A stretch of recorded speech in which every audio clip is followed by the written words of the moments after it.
IPL 2026 சீசனுக்கான trading மூலம் Chennai super Kings அணிக்கு வந்த சஞ்சு சாம்சன் ஐபிஎல் 2026 சீசன்ல அபாரமாக செயல்பட்டு அசத்தினார். மொத்தம் 13 போட்டிகள்ல பேட்டிங் ஆடி 47.70 சராசரியில 477 ரன்களை குவித்து அசத்தினார். ஸ்ட்ரைக் ரேட்டுமே 155 இருந்திருக்கு. அதே நேரத்தில் கேப்டனாக விளையாடிய ருத்ராஜ் கெய்க்வாட் 14 போட்டிகள்ல 28 சராசரியில 123.44 ஸ்ட்ரைக் ரேட்ல 337 ரன்களை மட்டும் தான் எடுத்திருக்காரு. இந்த ஸ்ட்ரைக் ரேட் ரொம்ப மோசமா இருக்கு. குறிப்பா இந்த போட்டிகள்ல 120 ஸ்ட்ரைக் ரேட்டிற்கும் குறைவாக ரன்கள் அடிச்சிருக்காரு. 20 ரன்களுக்கு மேல் அடித்த பேட்டிங்ல ஒரு முறை கூட 160 ஸ்ட்ரைக் ரேட்டை தொடல. இப்படி ருத்ராஜ் கெய்க்வாட் அவர்கள் சொதப்பிருக்க நிலையில அபாரமாக விளையாடிய சஞ்சு சாம்சனுக்கு தான் ஐபிஎல் 2027 சீசனுடைய கேப்டன் பதவி கிடைக்கும் அப்படின்னு எதிர்பார்க்கப்பட்டது.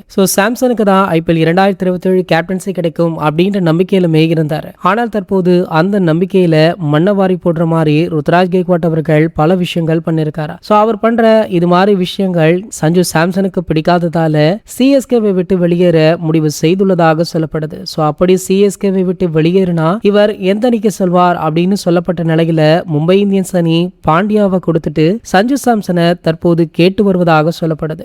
இந்த ட்ரேடிங் நல்ல முறையில முடிந்தா சிஎஸ்கேவிற்குமே பாண்டியா ஒரு பக்கபலமாக இருப்பாரு. அதே போல மும்பை இந்தியன்ஸ் அணியிலுமே சஞ்சு சாம்சன் ஒரு சிறந்த வீரராக அமைவார் அப்படின்னு எதிர்பார்க்கப்படுது. இது போன்ற செய்திகளை பத்தி நீங்க உடனே தெரிஞ்சுக்க நம்மளுடைய சேனலை மறக்காம சப்ஸ்கிரைப் பண்ணிக்கோங்க.